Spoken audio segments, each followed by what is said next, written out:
With the saturation of news between the US election and the pandemic, what tends to happen is certain news items seep through the cracks here. And one of them is regarding the IMF back in October saying that we might see a return to some sort of Bretton Woods. That was the call from their managing director, Kristalina Georgieva, back in October.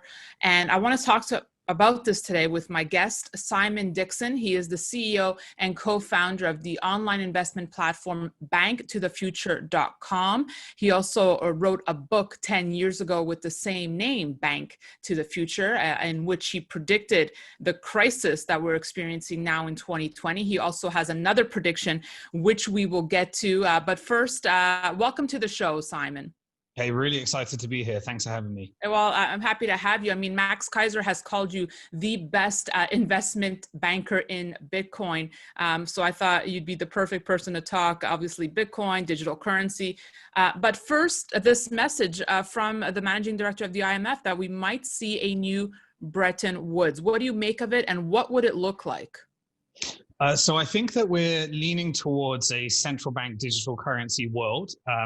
I first created a video in 2016 saying that central bank digital currencies would be used as a new mechanism to bail out bankrupt banks, and central banks would wage war on banks. And so the IMF recently made an announcement, and I created some commentary going through trying to translate what the IMF is saying into everyday language so people could understand it. But the IMF is calling for Bretton Woods 2, and it totally got drowned in the election and pandemic, as you said in the intro, because it's a really, really significant event. And that is that the IMF is, a very socialist organization that has tried on several occasions since 1944 to inflict a global currency on the world since John Maynard Keynes tried to introduce the Bancor, and we ended up with the US dollar debt-backed standard instead.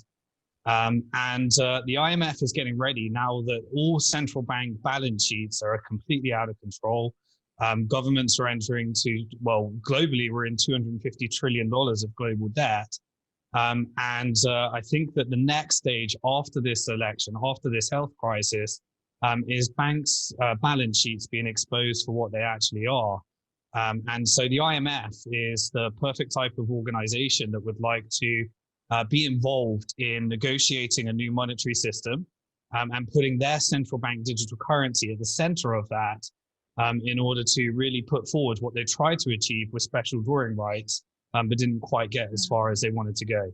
Now, Simon, as we know, post-World War II, Bretton Woods was the big reset, right? But what does it look like in today's world? Is it backed by digital currency? Is it backed by gold? What does it represent? Well, I don't think it's going to be backed by gold. I think it's going to be a repackaging of all this global debt and toxic assets. So really, we're in an over-leveraged economy, over-leveraged financial system, over-leveraged individuals max out on their credit cards and student loans and all sorts of other debts. Corporations that have been using the debt capital markets to push up the stock markets. And governments that are moving towards a modern monetary theory style economy where everything is funded by quantitative easing stimulus. Eventually, I believe that when the stimulus packages stop and helicopter money stops, then the true nature of people's individual balance sheets comes out. And the first place that hits is the real estate markets. And the real estate markets is really the mechanism by which private banks create digital currencies every time they issue a loan.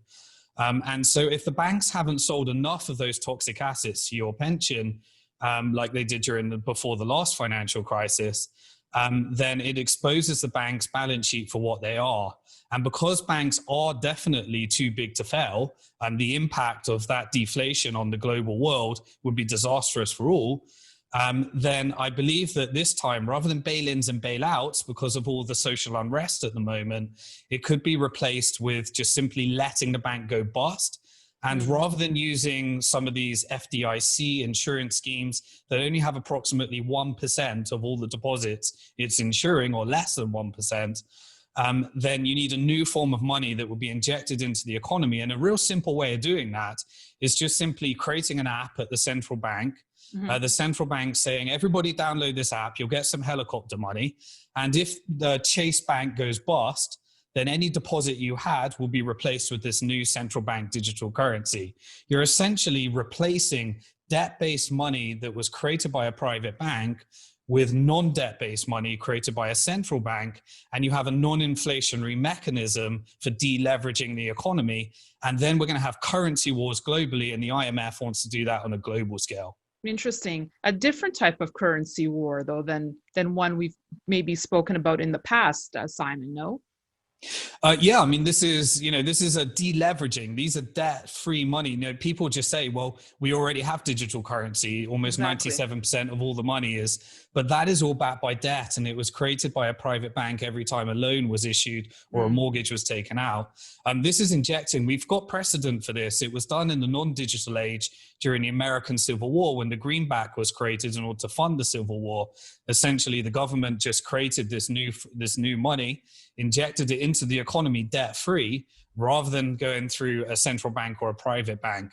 I think we'll get that with these central bank digital currencies. So a lot of questions are coming to mind right now, Simon. So if, we have the ECB talking about an e-euro, we have the IMF papers, alluding to a digital currency. We see it in the Department of Justice in the US. How far away do you think we are from this reality? And what does it mean for our money in the bank right now? It means I don't think depositors need to be scared of their deposits through bail-ins and bailouts, because this new mechanism exists for making sure that consumers don't lose their money. What we do need to be concerned about is the effect that money is going to have on our personal liberties, freedoms, and privacy in the future. Because I think in downloading this app with the central bank digital currency, you're going to have to opt into all those terms and conditions on the way into your free money and your deposit replacement, essentially. And those opt-ins are going to be, at least with private bank created money through fractional reserve banking, the money is one step removed from the government. This is a one step closer to the government. So you can imagine the policies that we'll have there. If you want to implement compulsory vaccinations, if you want to allow people to get on planes, then your central bank digital currency and the money will be connected to your passport. And you can have more and more draconian policies implemented, whereby, if we're on a Zoom call trying to do transaction, I'm in one country, you're in another, and maybe the servers in this call is routed through China, as Zoom calls were in the past, then there's three governments that might potentially try and take some tax out of that transaction. They can automate tax collection. The Bank of England just contacted all of the clearing banks and asked them, are you ready for negative interest rates? What effect will that have on your technology? And they've been working on their central bank digital currency for several years now. And what does this say about anonymity, right? Like, I feel like we'd have to be giving away so much more information. And wasn't this at the heart of digital currencies? Absolutely. So, this is where you get people ask, well, is that the end of Bitcoin, for example? Well, Bitcoin has a different use case. Bitcoin gives you the ability to own your own money, to spend your own money, and to have a monetary policy that is fixed and changed and can't change at all. With these central bank digital currencies, they won't have a blockchain. There won't be any transparency at the currency level in terms of accountability of the currency to the people. It will be the people giving everything to the currency. And so anonymity is gone. That went in 9/11 with the Patriot Act. It's always been moved towards non-privacy. When you deposit your money at a bank, the bank is the legal owner of that money. They can spend it as they choose, and they can use it as collateral to dilute the value of your money by creating new debt into the economy. So privacy is over in these currencies, but fortunately, this is where competition really comes in. And this is where currency wars actually become a utility for people, because countries are competing to all get, significance in this new monetary system. And so really, by having a currency like Bitcoin, in a sense, it can regulate the regulator. It can regulate the fiat money and create better fiat money, because people have an exit, and that gives more choice. And then people have to create, different forms of money come along. Simon, I mentioned at the start that you had predicted in your book, written 10 years ago, Bank to the Future, a financial crisis in 2020, which was quite impressive that you had that clairvoyancy, I would say. Your new prediction is that central banks will now bypass banks and be going directly to us. How far away are we from that? And just tell us a little bit more about your forecast here. Yeah, so for the last decades, I've been investing in financial technology companies because I believe that in terms of the fiat money, there's two trends that are happening here. There's financial system that's being built outside the financial system. That's Bitcoin. That's all the innovation that's happening there. Then you've got the traditional financial system. And I believe that because of the over leverage, the banks are just going to be taken out of the equation. They can come back and repackage themselves as financial technology companies. But I believe that in the future, the money supply is not going to be M0, M1, M2, and all these crazy complexities and central banks using, policies to try and stimulate how much money banks create through the debt markets. I think it's just going to be M. And that money supply is either going to create inflation and deflation. But it's going to be really simple for people to understand because it's going to be an API key created by the central bank. It's going to be algorithmic monetary policy. And financial technology companies are going to be able to build the technology on top of it and really replace the role of banking. The central bank doesn't want to deal with customer service, but it can release the technology for financial technology companies to actually build and all of the services that the traditional financial system has. The banks can play their role in that, but they will look very different to how they look today. So Simon, I want to ask you, how are you preparing for this future that you're envisioning? And I mean, financially preparing. Are you 100% in Bitcoin? I'm not 100% in Bitcoin, but I have what I call a retirement plan B, which is a plan for what happens if the financial system doesn't go. So really, I think people should be preparing for three things. In this monetary renegotiation, no one fully knows what's going to happen. It could cause runaway inflation, deflation, economic growth, or decline because it's just 100% politics. There's no market forces in here. This is what the politicians sat around the table will do. So I'm protecting myself in three ways. I have a traditional portfolio that is based upon the US dollar still being at the center of the world and doing that traditional way. I prepare for different outcomes. I also have a gold-based portfolio, and I have a Bitcoin-based portfolio. Really, US dollar portfolio is things containing the status quo and being renegotiated into a non-privacy based system. Gold is if the dollar has a shift, then gold comes in. And Bitcoin has utility that gold doesn't have, which is, most people have to store it in Switzerland and Singapore, and the custodians can just shut down during lockdown. Bitcoin allows you to own your own money close to you, and you can send it digitally and globally. And so I think Bitcoin will perform, and it has done for 10 of the last 12 years, the highest performing asset class in history, 9 million% returns.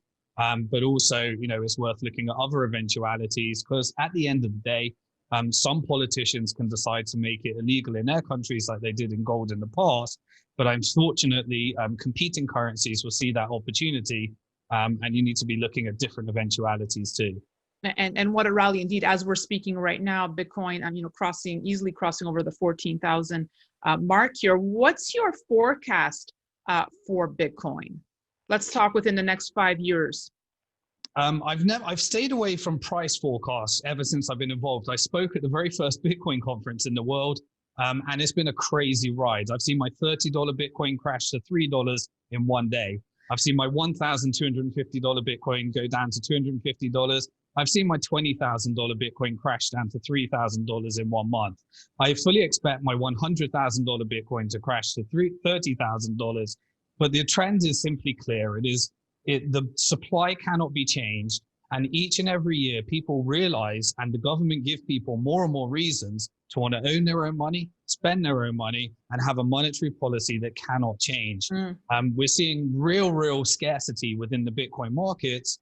And getting those Bitcoins at the moment, corporations and public companies are all trying to suck them up for their balance sheets to hedge against the dollar at the moment. So I think, it's really an asymmetric bet. Either Bitcoin is worth significantly more than it is right now, or it's worth nothing because there's some kind of bug or one of the risks that could be implemented into Bitcoin. And Simon, I have seen you say that we could be experiencing asset price deflation and consumer price inflation. Would you say that's already here now? Well, asset price deflation is being prevented by governments. If you look at the S&P 500 right now, it simply consists of 6 big tech companies that are benefiting from all of the lockdowns where no small business is allowed to operate, so everyone has to purchase from Amazon. Everyone needs new computers, so Microsoft and Apple are doing well, and everybody needs entertainment. So rather than the cinema, we're going to Netflix, and Facebook and Google is our mechanism for actually communicating and getting. Those 6 companies account for approximately 30% of the S&P, but behind that is 490 companies that are actually really dependent upon Federal Reserve stimulus. So really, the market, the asset price inflation that we're experiencing right now is simply inflation, which is why I believe that at the moment we don't really know, but we're probably moving to a Biden-led market because the markets and institutional investors now believe that free markets are not good for markets.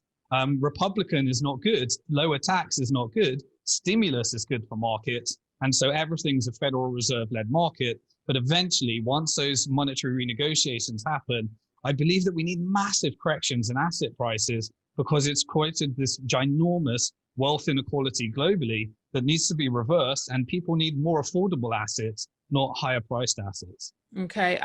Basically heading towards a banana republic, it sounds like, Simon.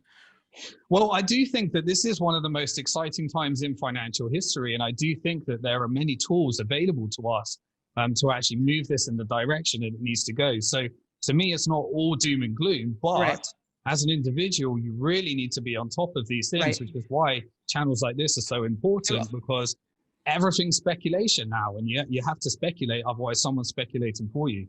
Absolutely exciting, and it can be very lucrative and good for you if you happen to find yourself on the right side. I want to bring up another important news item that came out earlier this week regarding Bitcoin. I want to get your thoughts on it.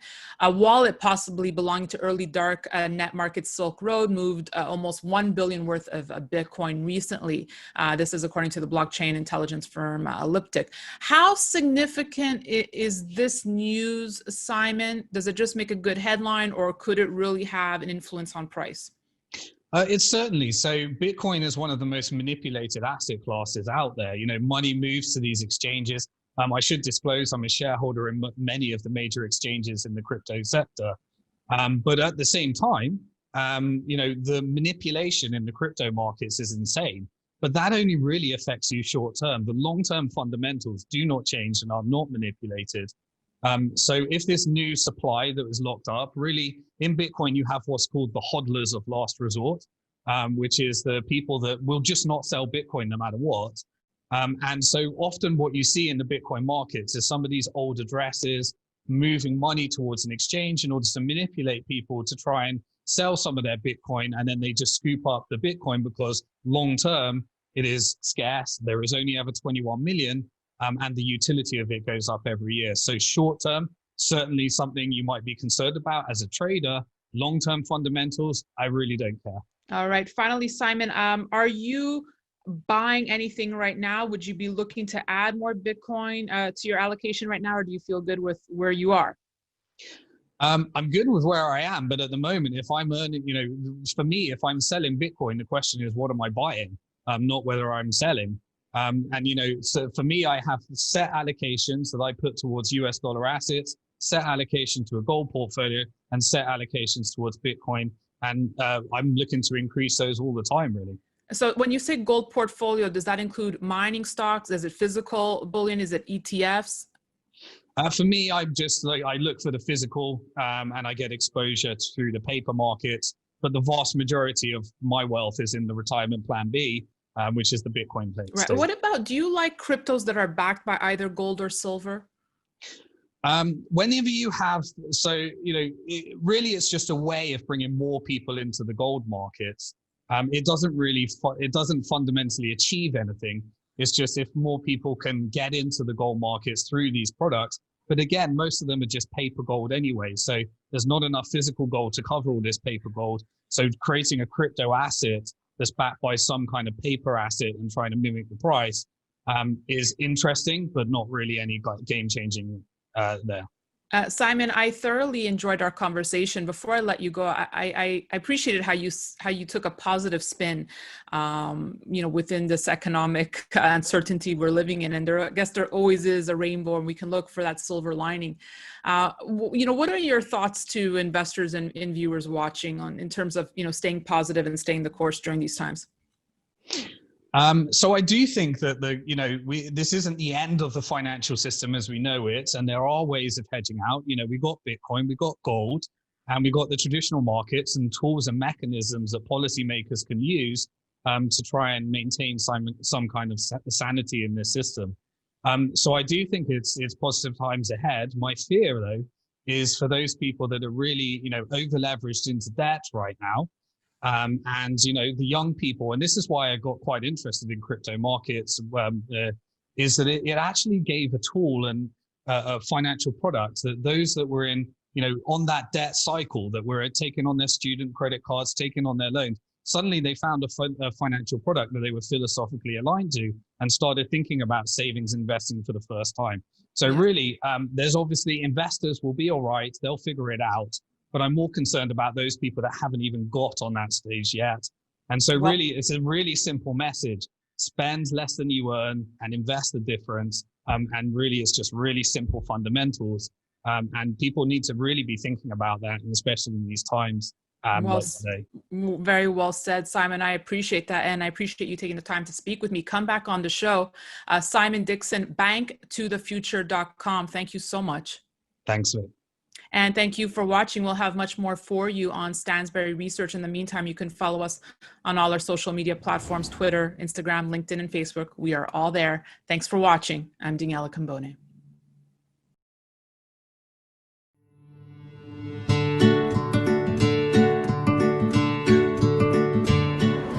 Hey everyone, my name is Janine. I'm from Philippines and I'm a proud Forsage participant. Just a bit of background, I'd like to share with you who I was the moment I began my career until the day I've discovered Forsage. I started my profession back in 2012. I was a primary teacher back then, and I had the opportunity to teach at one of the most prestigious schools in our country. For years, I was able to devote my time in helping my students discover their strengths, overcome their weaknesses, and ultimately develop their full potential. Moving forward to 2016, I've made the decision to get out of my comfort zone and take on a different path, and that path is towards the travel and aviation industry. So, I became an international flight attendant and moved overseas, particularly in Saudi Arabia, which was my base for my work.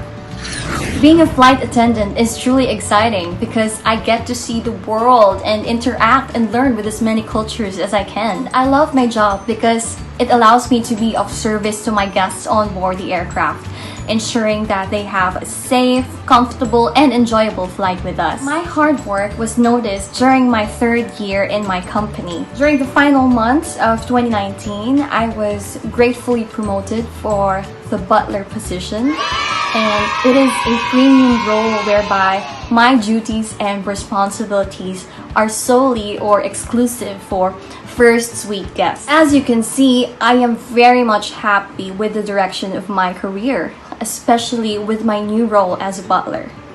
Until pandemic happened.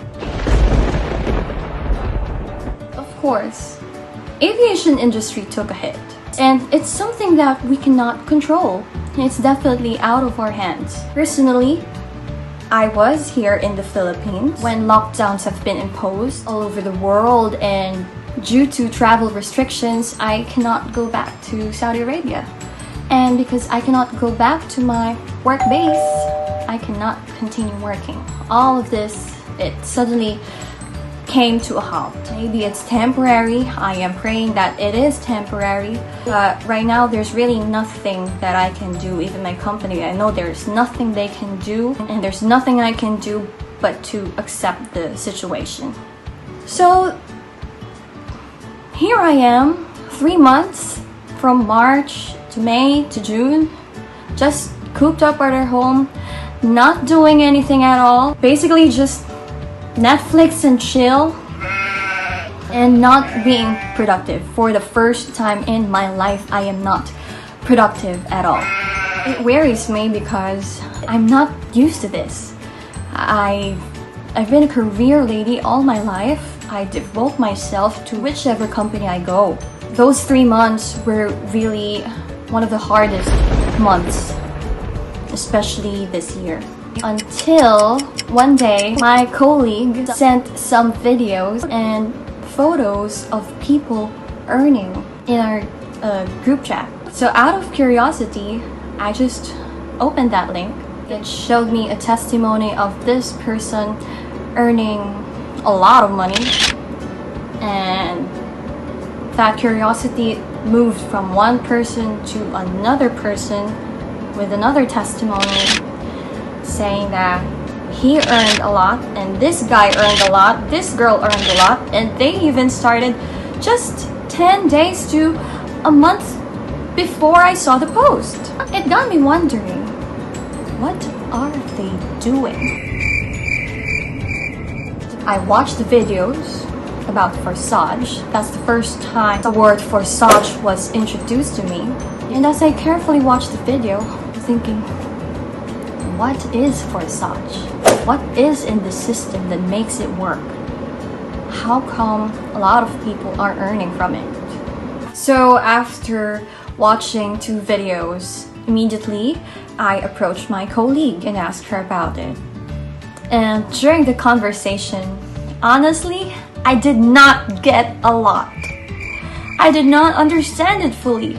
But what excites me is that probably this system can make me earn a lot, to the point that maybe it can help me reach my previous earning potential, which was my salary for my job as a butler.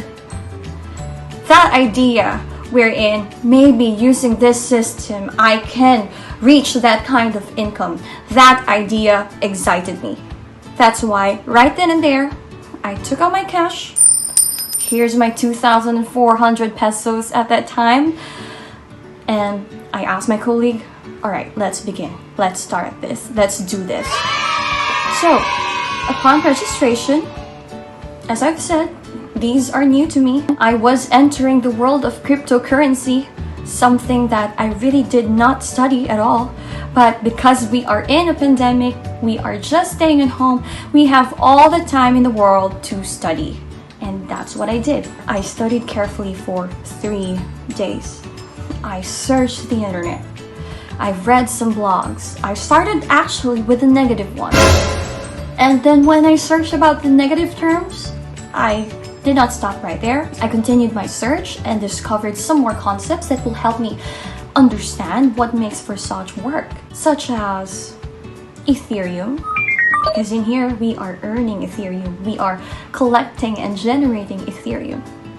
And it's exciting because Ethereum, I've learned, is the second largest cryptocurrency. It's just behind Bitcoin. Had I known that Bitcoin's value was predicted to rise from being less than 100,000 pesos to almost a million, or right now to almost half a million pesos, then I would have invested some of my money in Bitcoin. I would have bought some Bitcoin coins, and fast forward to right now, perhaps I was just a bit wealthier. Because of that experience, I told myself that I will not make the same mistake with Ethereum, knowing that Ethereum is the second largest cryptocurrency. I need to study this right now while I'm still at home and while I'm still not being called to fly again.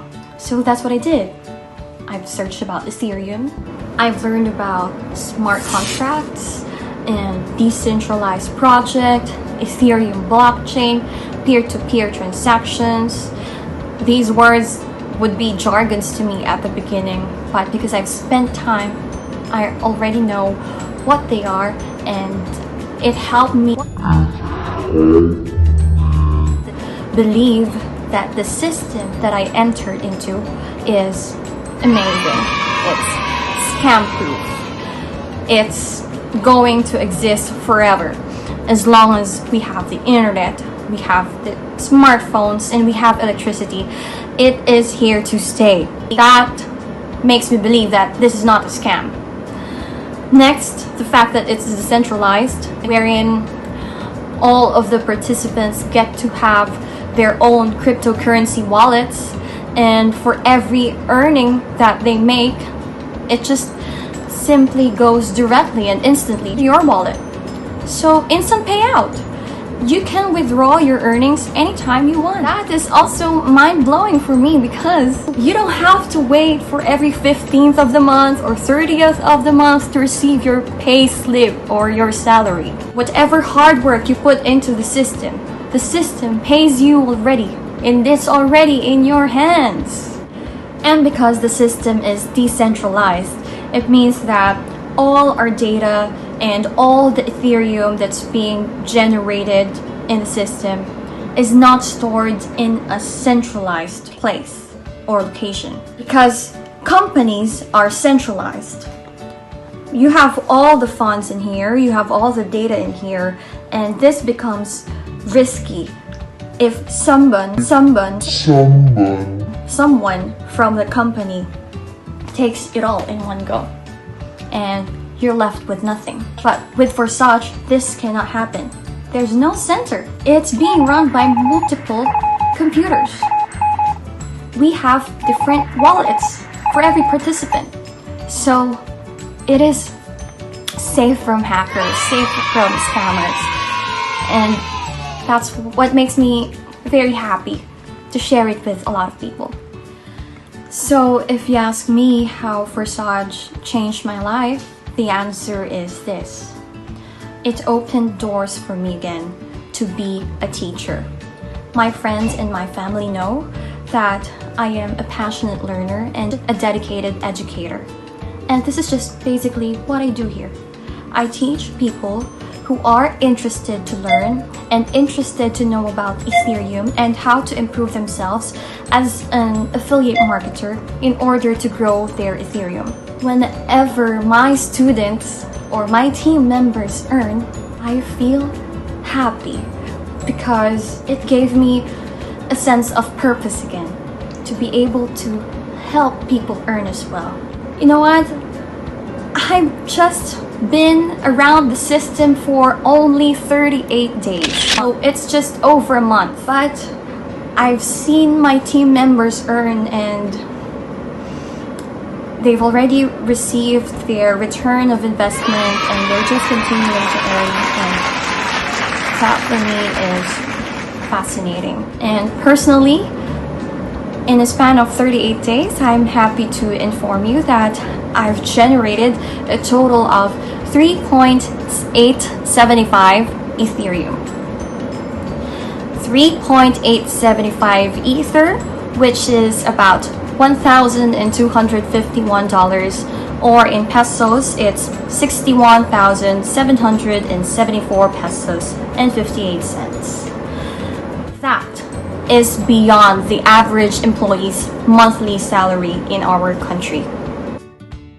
Some people have made more, and I'm happy for them.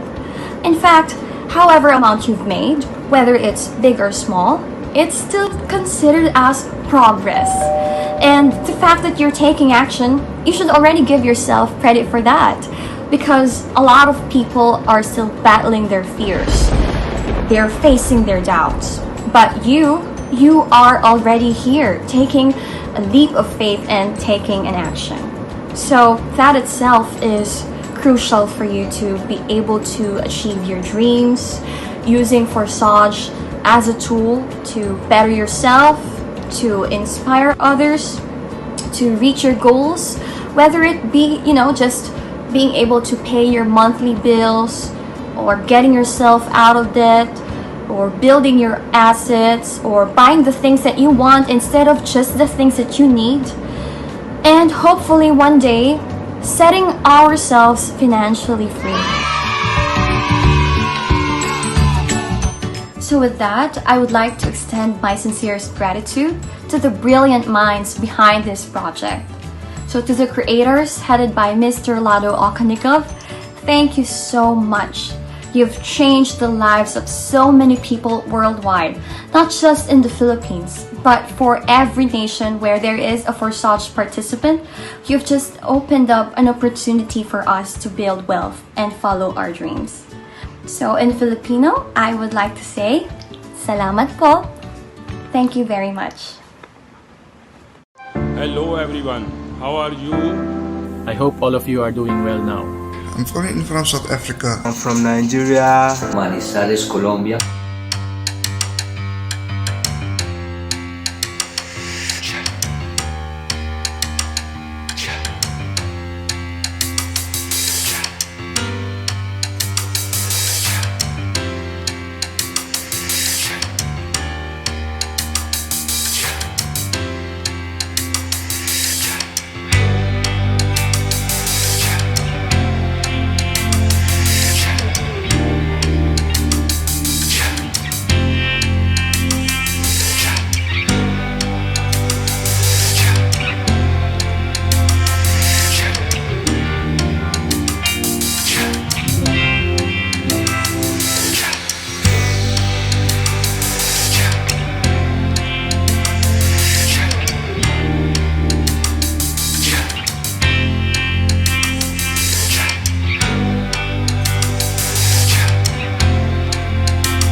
Join Forsage.